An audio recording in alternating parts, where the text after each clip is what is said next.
Bi funtzio hauen eremua eta ibiltartea definitzeko gogoratu behar dugu. Zer esan nahi duen? Sinbolo honek eta honek. Honek esan nahi du puntu hori eremua edo ibiltarte hortakoa dela. Eta hau ez dela sartzen eremu horretan. Ez dela ibiltarte hortakoa. Hori jakin da, goazen ikustea, honen, funtzio honen eremua. Isar, ezkerretik eskubira, non hasten da?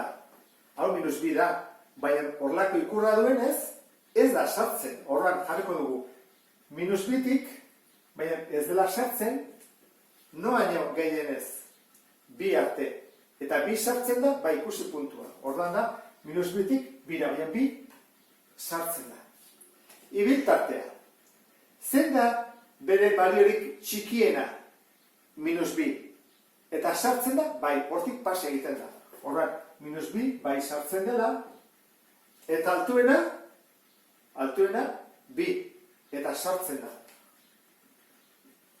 Horran, hemen, bi muturak sartzen dira, bai minus bi, eta bai bi. Beko funtzioa, hasiko gea isarekin, eremua, ezkerretik hasita. Bajuena zen da, minus lau, sartzen da, bai. Horran, minus lau, sartzen da, jarretzen dugu, eta minus bat arte, baina minus bat ez da sartzen, ikusi, ikurra du.